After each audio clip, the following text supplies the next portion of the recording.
Hola, ¿cómo están? Bueno, en este encuentro vamos a charlar sobre un texto que tienen para leer que se llama La colonización pedagógica y otros ensayos. Es un texto escrito por un autor llamado La Presentación, está escrita por Aníbal Ford y se refiere a la obra de Arturo Jaureche, aparte de la obra de Arturo Jaureche, que es un autor muy interesante para entender la década infame y justamente la colonización pedagógica. En ese aspecto lo que resaltaría es el nombre de otro autor llamado Raúl Scalabrini Ortiz, eh, que es contemporáneo de Arturo Jaureche. Scalabrini Ortiz muere a principios de la década de los 60, desarrolla una intensa actividad política, académica, intelectual entre 1930 y 1960 y uno de los temas que Scalabrini Ortiz trabaja es la idea de la incapacidad que se le imputa o que se le atribuye al pueblo argentino. Ustedes recordarán que cuando hablábamos de positivismo, modelo liberal positivista, esa incapacidad estaba como ligada al factor racial. Si estamos en 1930, ya con la caída del positivismo como pensamiento hegemónico, se van a hablar de otras incapacidades y lo que va a decir Scalabrini Ortiz es muy interesante. Scalabrini Ortiz va a decir, hay como una especie se inculca la capacidad, se enseña la incapacidad a partir de la estructura dependiente del país, a partir de vivir en un país que es fuertemente dependiente en lo social, en lo económico, en lo político y en lo cultural de Inglaterra. Es decir, que esa estructura dependiente es la que todo el tiempo machaca con la idea, o insiste con la idea de la inferioridad o la incapacidad cultural de los argentinos, y por esa razón, cuando necesitamos algo sofisticado, debemos ir a comprarlo y no tenemos la capacidad por ejemplo, manufacturarlo, de fabricarlo o desarrollarlo. Scalabrini Ortiz es un gran escritor, gana el premio de literatura de la Municipalidad de la Ciudad de Buenos Aires en 1930 con un libro clásico llamado El hombre que está solo y espera, que habla un poco de la desazón que se genera en la crisis del 30, la soledad, la desconfianza, que está expresada en muchas formas de literatura, incluso también en el tango de Enrique Santos Discépolo, en los tangos de Enrique Santos Discépolo.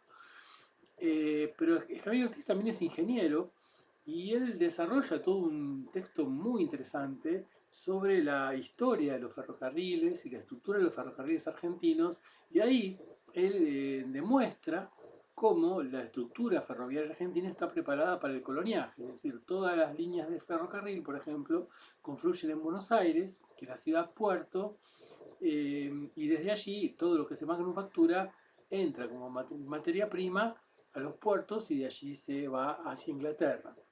Es decir, que este autor va a estar fuertemente, diría yo, preocupado, impregnado por la idea de colonización, colonización cultural, colonización económica y también colonización pedagógica, que es un texto que más va a desarrollar, un concepto, mejor dicho, que más va a desarrollar Arturo Jaureche.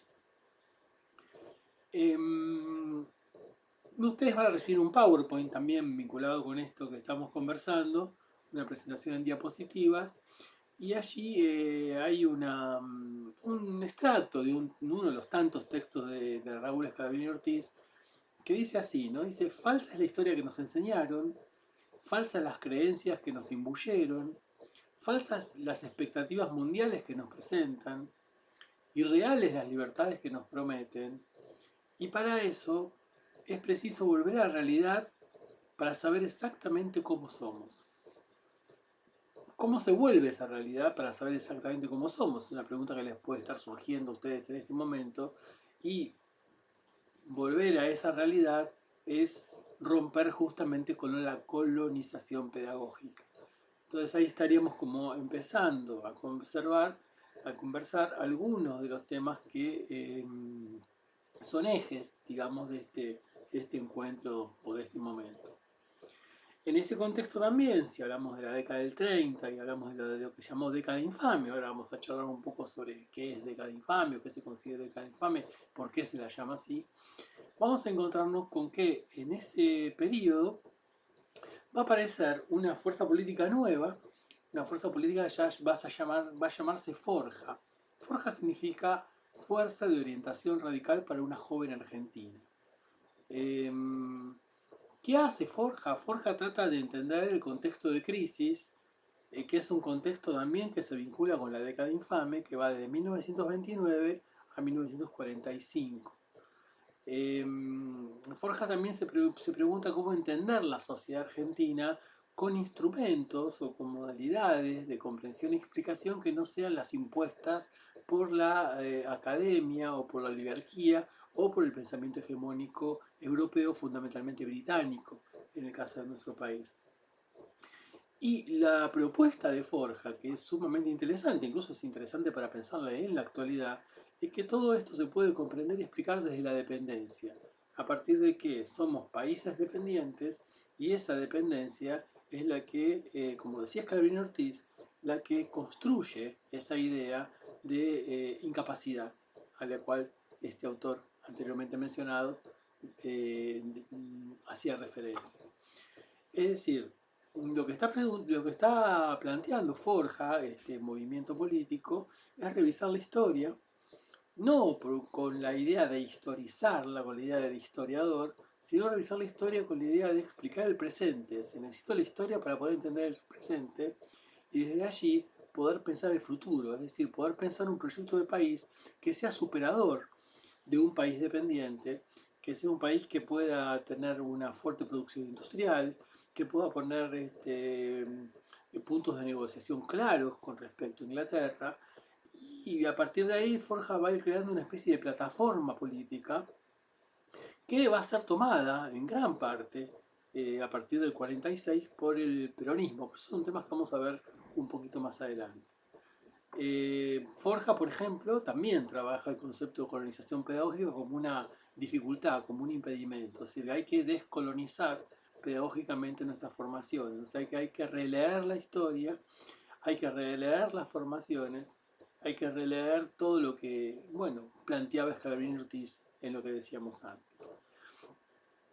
Eh, y Arturo Jaureche, autor que mencionamos al principio, va a decir que la incapacidad de ver el mundo por nosotros mismos ha sido sistemáticamente cultivada en nuestro país.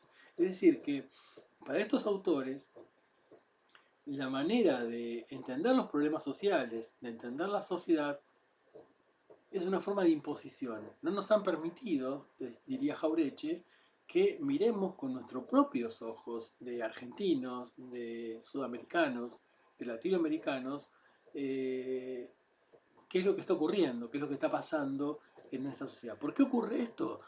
Básicamente por la colonización pedagógica. Y Jaureche dice también, para poder salir de este entuerto, eh, es necesario pensar la interrelación de permanente entre lo económico, lo social y lo cultural. Es decir, que la dependencia económica no es solamente eh, una transmisión de sustancias o de cuestiones de valor que van a salir de la Argentina y van a Inglaterra. Esa dependencia económica es una dependencia societaria y también es una fuerte dependencia cultural. Que sí, que era muy claro si uno mira un poco la época, ¿no? Es decir, todo tenía como una visión muy europeizante y sobre todo estaba muy presente la imagen de Inglaterra, por ejemplo, la literatura, autores como Victorio Campo, por ejemplo, subyugada por la literatura británica, tratando de hacer puente con la idea de que Argentina es el país europeo de Sudamérica y es el país europeo de América Latina y la diferencia con el resto de los países de la región, habla de una especie de racismo cultural, diría yo, que marca justamente una idea de dependiente, porque a Victorio Campo nunca en Inglaterra la vieron como una par, siempre la vieron como una subdesarrollada, diríamos en un lenguaje más posterior, más de la década de los 60, como alguien inferior, solamente por el hecho de haber nacido en estas tierras y por el hecho de no pertenecer a un sector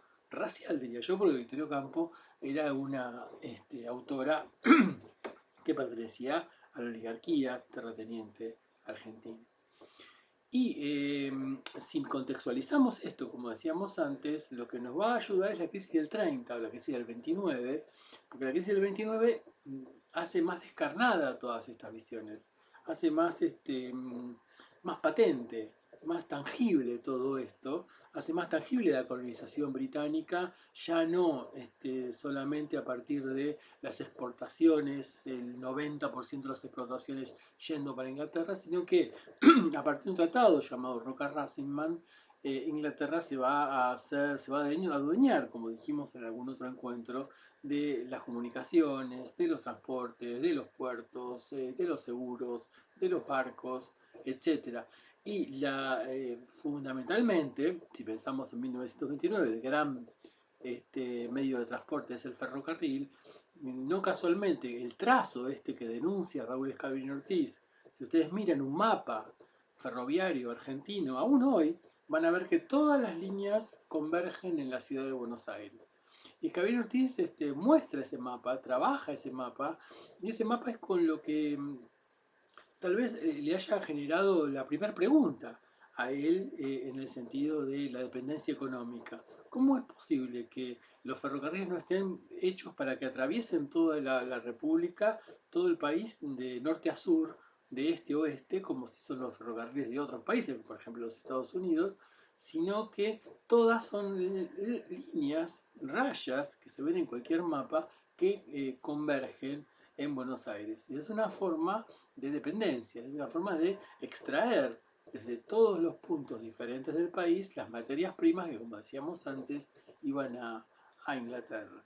Es decir, pero ¿cuándo se hace visible esto? Justamente con la crisis de 1929. Por otro lado, Forja, bueno, va a ser muy importante como fuerza política en la década infame. No va a ser importante desde el punto de vista cuantitativo. Es un grupo que no es numeroso, tiene algunas influencias, son jóvenes que algunos militaron con Hipólito Yrigoyen. Hipólito Yrigoyen ya en la década de 30, después de que es derrocado, fallece años después. Son jóvenes que tienen ideas hipigoyenistas y que están pensando en un país distinto, pero no tienen, digamos, su discurso no es masivo, su llegada no es masiva a toda la población. Aún así, ellos estaban todo el tiempo difundiendo sus ideas, se habla de más de 4.000 conferencias dadas en esa época. Era común que en la calle Florida, la ciudad de Buenos Aires, pues, actuaba mucho en la ciudad de Buenos Aires, en las ciudades grandes, Forja, algún forjista se subiese a un banco y desde allí empezase a hablar de la dependencia y empezase a hablar de la relación de nuestro país con el imperialismo británico, haciendo una denuncia desde ese lugar. Pero si vamos al texto de Aníbal Ford, o estamos trabajando con el texto de Aníbal Ford, básicamente pensamos puntualmente al texto de Aníbal Ford, vamos a encontrar con una afirmación muy interesante que el autor hace, en el sentido que Forja es una especie de nexo entre dos movimientos políticos clave en la República Argentina. Forja es el puente entre el radicalismo y el peronismo, porque las ideas de Forja tienen que ver con un radicalismo con una perspectiva muy nacional, el radicalismo de Mosconi, el radicalismo del propio Hipólito Yrigoyen, el radicalismo que crea YPF, el caso de Mosconi, que crea yacimientos carboníferos fiscales, el radicalismo que se preocupa por cuidar los recursos naturales, que hacen puente con otra fuerza política, que es el peronismo, que va a desarrollar ampliamente estas cuestiones en un contexto mucho más favorable que el que tenía el radicalismo en 1930. Ahora, entre 1930 y 1943 son 13 años, digamos 13, 14 años. Ese periodo va a ser llamado justamente década infame, lo que hablábamos al principio. ¿Qué es la década infame? Bueno, es ese periodo que es más de una década, que puede ser 13, 14 años. El nombre de década infame lo pone un periodista llamado José Luis Torres, que era un periodista que lo que hacía permanentemente era denunciar la vinculación de la economía argentina con la británica, denunciar actos de corrupción, denunciar cómo se compraban los votos y fundamentalmente lo que se llamó el fraude, ¿no? O sea, el fraude que atravesó esos 13, 14 años de la historia argentina, donde los partidos mayoritarios, el partido mayoritario estaba proscripto, los partidos de izquierda estaban fuertemente perseguidos y bueno, ganaba las elecciones siempre los mismos y bueno, existía un verdadero fraude electoral, pero también había un fraude parlamentario en el sentido de qué tipo de leyes se sancionaban y los forjistas decían, bueno, casualmente todas las leyes que se sancionan benefician a la banca británica, a la producción británica, a la extracción o a la política extractiva de los recursos argentinos por parte de los ingleses. Eh, Esto va, diríamos, entre 1930 y 1943, si ustedes quieren tener una fecha más o menos ordenada, por decirlo de alguna manera. Eh, o sea que cuando hablamos de Cadena Infame, hablamos de un periodo histórico, como dijimos recién, que va de 1930 a 1943. En ese periodo existieron en nuestro país gobiernos militares y gobiernos civiles. No casualmente, en 1930, con la caída de Irigoyen, se inauguran los golpes de Estado en la Argentina. Esto es un dato importante a tener en cuenta. Hasta 1930, hasta que cae Hipólito Yrigoyen, no había habido golpes de Estado y había como un cierto, llamémosle, respeto por la constitucionalidad, por la formalidad del respeto a la Constitución, de cumplir con las leyes constitucionales. Ahí hay un antecedente interesante, que yo lo pondría como un pie de página, como para pensarlo, que, que tiene que ver con el papel de la Corte Suprema. Es decir, si algo que legitima el golpe de 1930 es el apoyo que tiene la Corte Suprema. O sea que fíjense cómo las cosas se van repitiendo a través del tiempo y el papel que tienen a veces de lo más oscuro, más oculto, se dicen unas cosas o se hacen otras cosas. Y creo que no hay que olvidarse que el golpe de 1930 fue un golpe de Estado que derrocó a un presidente elegido democráticamente, ampliamente elegido democráticamente, pero que además ese golpe militar, tuvo apoyo civil, y ese apoyo civil fue de empresarios, terratenientes, y también de la Corte Suprema de Justicia de la Nación. Eh, Había crisis económica, obviamente que el golpe se genera a partir de una crisis económica que tiene que ver con la crisis del 30, tema que hablamos hace unos días atrás. Hay una gran tensión social por la propia crisis económica y hay una posibilidad bueno, de desgastar a Hipólito Yrigoyen y José Félix Uriburu es un militar que genera este golpe de Estado. Y a partir de este momento se inicia una etapa de cada infame que se caracteriza por persecución política a los opositores, corrupción, autoritarismo y fraude electoral. Y por otro lado, lo que también marca la lógica de la década infame es el llamado Pacto Roca-Rassenman, que es un pacto en donde eh, hay una renegociación entre, bueno, qué es lo que Argentina puede exportar a Inglaterra y, bueno, Argentina va a poder exportar una X cantidad, una cantidad reducida de lo que antes exportaba, y eso va a beneficiar a muy pocas familias de la oligarquía terrateniente y toda la parte, digamos, de los chacareros, de las cooperativas, digamos, de los grupos agrarios, de las colonias agrarias, mejor dicho, van a perjudicarse y eso va a provocar hambre, falta de trabajo y fuertes e intensas migraciones del campo a la ciudad por una cuestión de desesperación, diría yo, no por una idea de mejorar, sino por la idea de sobrevivir. Entonces, en ese pacto se renegocian las condiciones de exportación de la carne argentina, que era más importante la carne que los cereales, aunque también se exportaban cereales, modelo exportador. Y bueno, ¿qué piden a cambio los británicos? Quedarse con la infraestructura de la nación. Es decir, quedarse con lo que decíamos antes, ¿no? La infraestructura pública significa electricidad, las comunicaciones, el correo, por ejemplo, eh, el transporte, lo dijimos antes, el transporte, los puertos.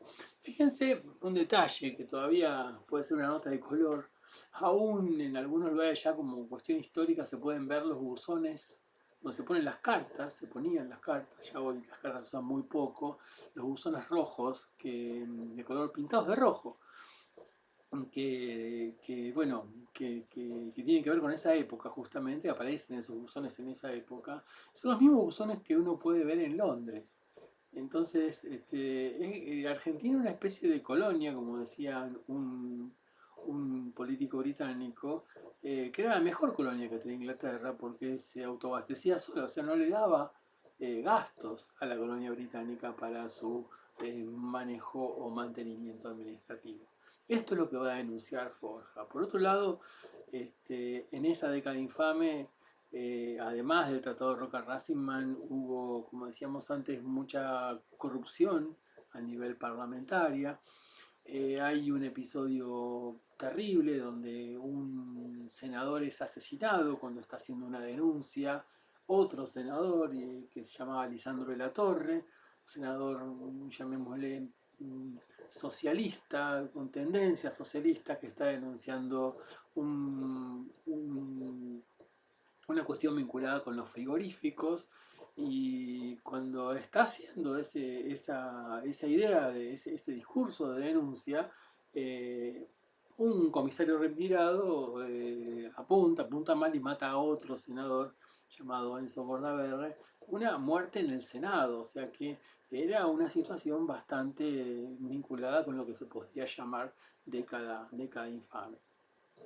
¿Cómo termina esa década? Termina con un golpe de Estado, con otro golpe de Estado. En 1943, un golpe de Estado, una junta militar, derroca al último presidente que venía de esta década infame, llamado Castillo, y a partir de ahí empieza a aparecer y empieza a hacerse importante la figura de alguien que va a marcar la política argentina, yo diría, durante todo el resto de los años que vienen después, incluso hasta ahora, por más allá que haya fallecido en el 74, que es la aparición política de Juan Domingo Perón y la aparición política del peronismo. Entonces, hablamos de década infame, hablamos algo de colonización pedagógica, hablamos un poco de forja, temas que van a encontrar en el texto de Aníbal Ford. Eh, Algunas cuestiones que plantea Jaureche, ¿no? Con respecto a la universidad y la colonización pedagógica que podríamos conversar o podríamos transmitir. Eh, Dice Jaureche que una universidad argentina colonizada pedagógicamente solo será argentina porque está ubicada en la Argentina. Eh, y el lógico producto de esa universidad serán los contadores que manejan las cifras de las empresas inglesas y los doctores en ciencias económicas que distribuyen las doctrinas de encargo que se le importan. Es decir, que esa universidad colonizada, esa universidad que está atravesada por la colonización pedagógica, va a hacer que las personas que egresen de ella sigan trabajando para esos intereses de colonización, esos intereses, en este caso, británicos, ¿no? Incluso habla de los filósofos, historiadores que se adecuan al pensamiento y la versión de la historia conveniente para esos intereses. Los ingenieros que planifican y construyen sin vincular su obra con un destino nacional. Es decir, copiando y tratando de transponer, digamos, lo que se ha producido en Inglaterra, por ejemplo, en la Argentina. Es una universidad colonizada. Ahí Jaureche lo que hace es ampliar el concepto de colonización pedagógica, ¿no? Y la organización pedagógica va a traer médicos que curan a los enfermos sin buscar las raíces económicas y sociales de los males. Fíjense cómo aparece en el concepto de colonización pedagógica de Arturo Jaureche la idea de cuestión social, ¿no? Y los abogados y los jueces que consolidan la estructura jurídica de la dependencia. De vuelta, la cuestión social. De vuelta, un poder judicial que no va a sancionar, que no va a castigar aquel que evade impuestos, pero sí va a ser fuertemente represivo con aquel que comete un delito menor. Fíjense cómo las épocas se parecen y los periodos históricos suelen ser a veces parecidos. ¿Y qué dice Jaureche frente a esto? Arturo Jaureche dice, bueno, el país necesita otra universidad. Necesita una universidad profundamente politizada, una universidad donde el estudiante sea parte activa de la sociedad universitaria, eh, y que sea formado en función de la realización nacional. Ahí aparece la palabra nacional, la idea de lo nacional como un horizonte a seguir. Es decir, ¿qué dice Jaureche? Dice, los estudiantes tienen que estar politizados y tienen que reclamar que en sus programas de estudio se vinculen con lo nacional, que se vinculen con lo que ocurre en el país. Si no, continúa esa colonización pedagógica y va a ser muy difícil salirse de esa cuestión. Por eso, dice Jaureche, es imprescindible el conocimiento de la colonización pedagógica. O sea, primero conocer que estamos colonizados pedagógicamente, diría Jaureche, y que somos al cabo los hijos de ella. Jaureche, abogado, también es un hijo de la colonización pedagógica, y su trayectoria política le hizo poner en cuestión el derecho que había aprendido, la lógica del derecho que había aprendido, y sobre todo la lógica de la historia argentina que había aprendido.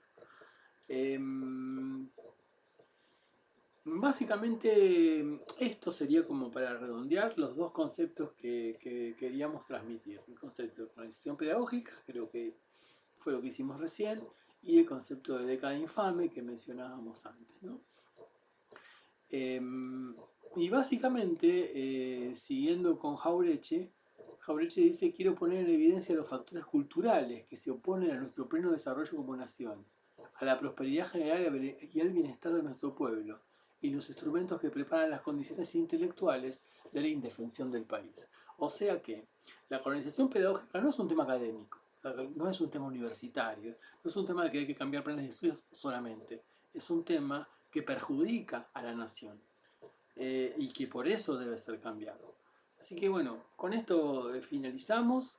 En la presentación en diapositivas que ustedes tienen, les agregamos un cuento de Fontana Rosa que es bastante interesante para mostrar o contextualizar la noción pedagógica. Fontana Rosa seguramente conocen, es un autor que falleció lamentablemente hace pocos años y escribía de una manera muy irónica. Y bueno, tienen el link como para el enlace como para leerlo, y el título es La verdadera historia del transbordador Columbia. Es muy interesante como, bueno, cómo nos ven, y bueno, esperemos que este cuento les sea útil, y por supuesto lo que conversamos antes también. Así que bueno, nos estamos viendo en el próximo video, donde vamos a trabajar, bueno, otros temas vinculados con el teórico de este lunes. Hasta luego.